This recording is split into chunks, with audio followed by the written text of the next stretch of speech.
Heute gehen wir mal ein paar typische Auswandererfragen durch. Das und vieles mehr gleich nach dem Intro.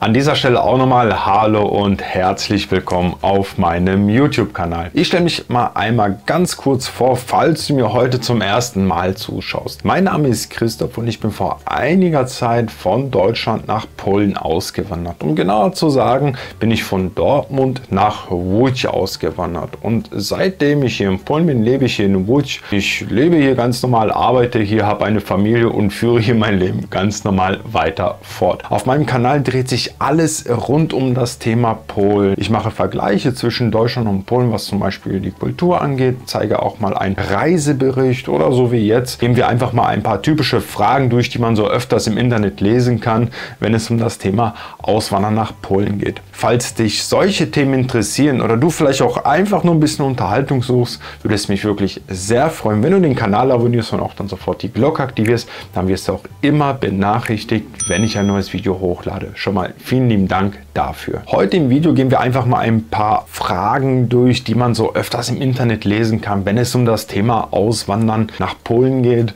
Und wenn man jetzt wirklich alle Fragen durchgehen würde, dann könnte man wirklich eine seitenlange Liste machen, denn es gibt wirklich verschiedene Fragen in verschiedenen Versionen, einfach nur anders gestellt. Aber ich habe mir einfach jetzt mal den Gedanken dazu gemacht und wirklich mal die einfachsten und ständig gleichen Fragen, zumindest bin ich der Meinung, dass das immer so die häufigsten gestellten Fragen sind, und versuche die euch einfach mal so zu beantworten, dass die vielleicht einigermaßen zufriedenstellend sind. Und falls es danach noch irgendwelche Fragen geben sollte, könnt ihr mich auch sehr gerne anschreiben. Ich habe auch einen Instagram-Kanal, da bin ich sehr aktiv eigentlich drauf. Mein Instagram-Name müsste hier oben jetzt auch irgendwo aufgeleuchtet sein. Ihr könnt mich da ruhig anschreiben, ist überhaupt gar kein Problem. Manchmal antworte ich schneller, manchmal länger, aber eine Antwort wird auf jeden Fall kommen. Gehen wir auch sofort zu der ersten Frage, würde ich sagen. Und eine sehr häufig gestellte Frage ist: Was kostet eine Wohnung in Polen?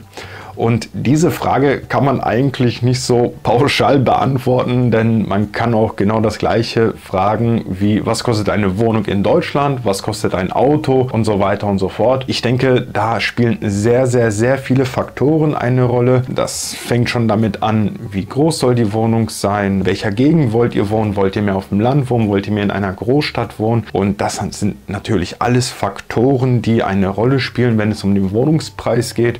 Ich kann jetzt hier nur so von Łódź sprechen, wie hier in Łódź die Preise sind. Aber wenn ihr zum Beispiel eine circa 50, 60 Quadratmeter Wohnung mieten wollt und ihr wollt auch in einer, ich sage jetzt mal, angemessenen Gegend wohnen, die so vernünftig ist, in einem Neubaugebäude, dann müsst ihr schon mit mindestens 2.500 Zloty monatlich rechnen. Das ist jetzt nur die Miete. Dann werden wahrscheinlich dann auch noch die Nebenkosten dazu kommen und weitere andere Kosten. Und ich würde jetzt einfach mal so sagen, um eine Wohnung einfach nur halten zu können, um da drinnen ganz normal zu wohnen, müsst ihr schon so mit 3.000 Zloty locker mitrechnen, so ungefähr.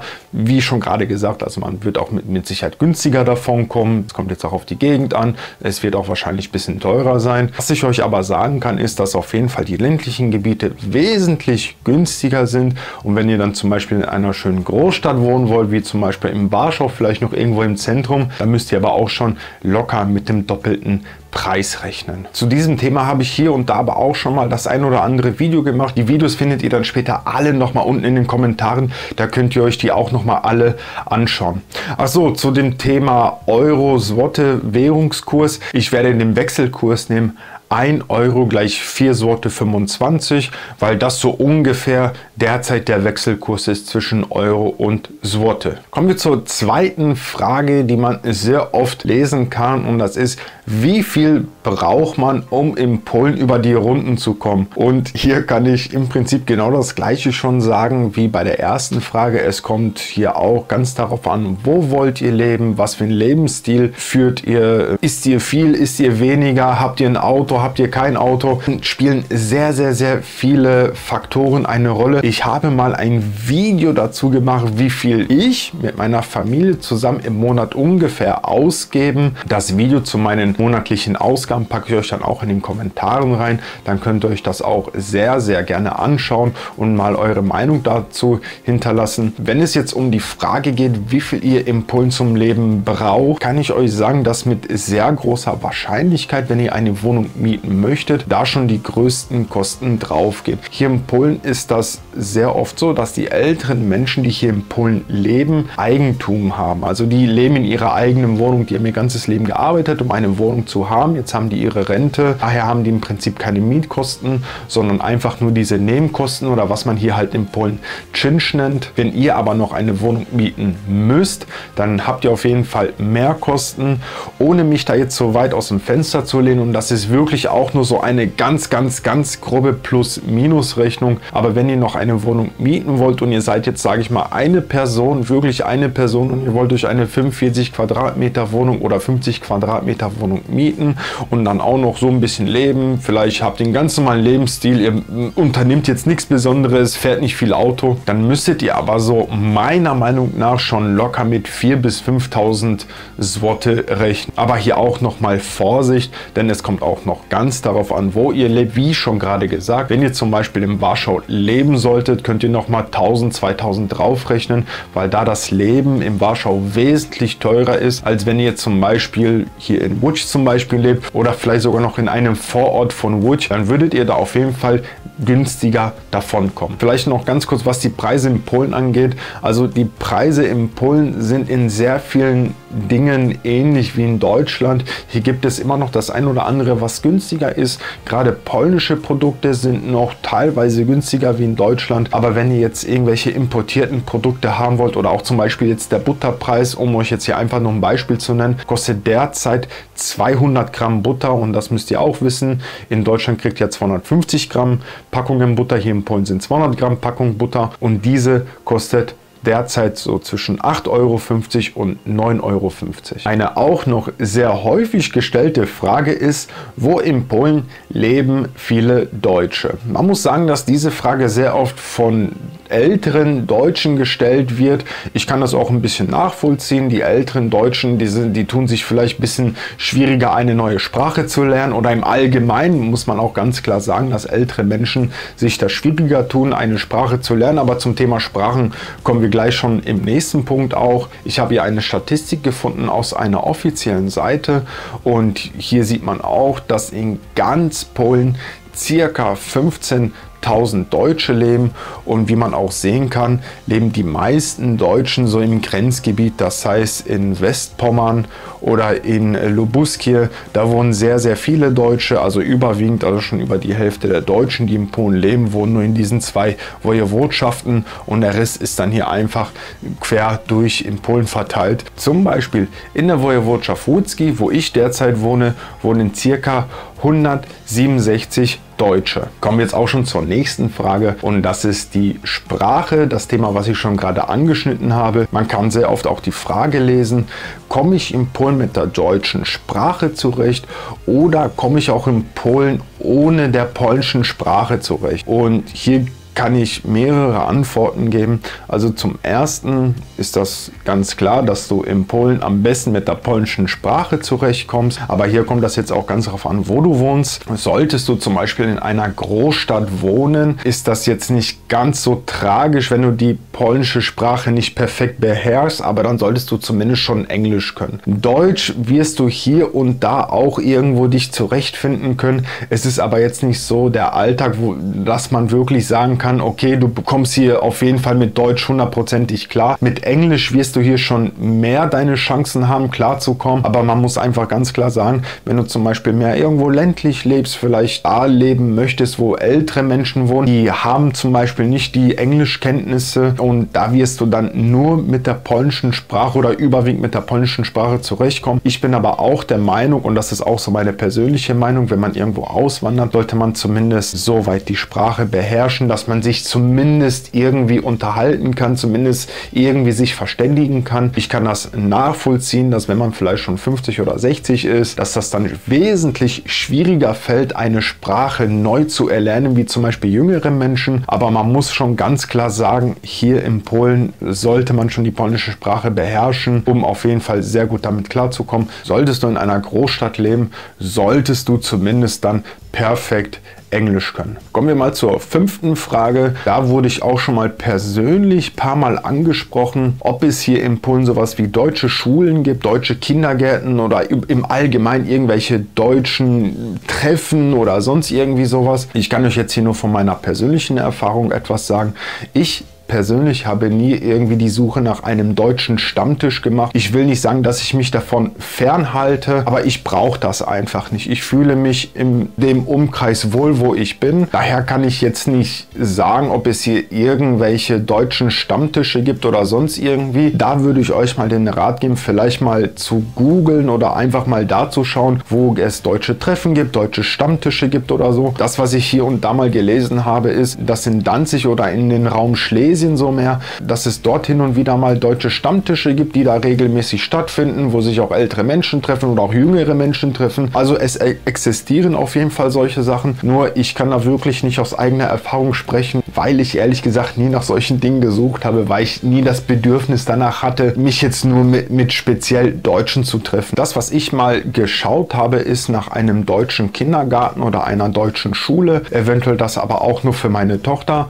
Da gibt es hier in dem Raum, wo ich jetzt wohne, in Łódź, überhaupt gar keine Angebote. Zumindest habe ich das jetzt nicht gefunden. Im Umkreis, wenn man jetzt ein bisschen weiter rausfährt, dann gibt es hier und da vielleicht schon irgendwo eine deutsche Schule oder ein deutsches Kindergarten. Wir haben uns aber jetzt auch schon eigentlich dagegen entschieden, sie in einen, ich sage jetzt mal ganz grob, deutsches Kindergarten oder deutsche Schule zu schicken. Meine Tochter lernt von mir die deutsche Sprache und da brauchen wir jetzt nicht ein extra deutsches Kindergarten oder sonst irgendwie sowas. Ich habe aber auch schon gelesen, dass es zum Beispiel Mütter gibt, die mit ihren Kindern nach Polen auswandern und die wollen nicht, dass die Kinder die deutsche Sprache verlieren und deswegen suchen die sowas. Da müsste man dann auch einfach mal suchen. Das kommt dann natürlich auch auf die Region darauf an, wo ihr schaut. Ich könnte mir aber sehr gut vorstellen, dass in Großstädten wie zum Beispiel eventuell Breslau, Danzig oder auch Warschau, dass man dort wesentlich mehr Chancen hat, jetzt ein ausländisches Kindergarten oder eine ausländische Schule zu finden, wie jetzt irgendwo auf dem Dorf. Wie ist das eigentlich in Polen mit der Krankenversicherung?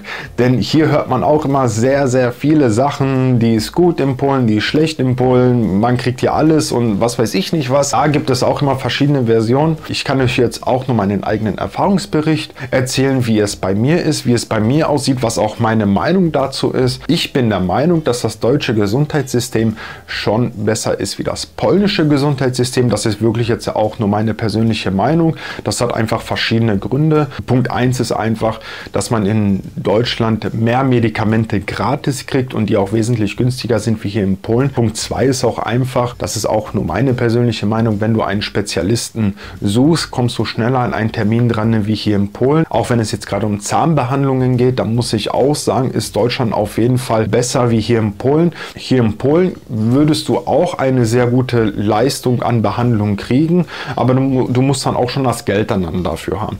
Hier in Polen hast du im Prinzip nur eine Krankenkasse, eine staatliche Krankenkasse und das ist die NFZ. Das ist nicht wie in Deutschland, dass du da die Auswahl hast, ach, ich gehe zu IKK, zu AOK oder BARMER oder ich weiß nicht, was es da noch alles gibt, aber zu diesem Thema habe ich auch schon mal ein Video gemacht, packe ich euch dann auch mal in den Kommentaren rein, dann könnt ihr euch das auch mal gerne anschauen, wenn ihr möchtet. Aber im Großen und Ganzen kann man sagen, dass ihr hier auch schnell an Termine kommt oder auch an andere Behandlungsmittel drankommt oder auch Medikamente sehr gut drankommt, aber ihr müsst natürlich dann auch das passende Geld dazu haben oder irgendwie privat versichert sein. Ich und meine Familie sind privat krankenversichert und das zahlt alles meine Firma und somit sind wir dann da auch schon gut ausgestattet und auch da gibt es verschiedene Pakete. Also man kriegt eine private Krankenversicherung, ich weiß nicht, das fängt bei ungefähr 100 Zloty an und der Preis, der geht dann wirklich hoch. Das kann dann auch schon locker ohne Probleme in den vierstelligen Zloty-Bereich gehen, wie viel ihr dann für eine private Krankenversicherung zahlt. Dann habt ihr dann verschiedene Pakete und so weiter und so fort. Also das ist dann wirklich dann schon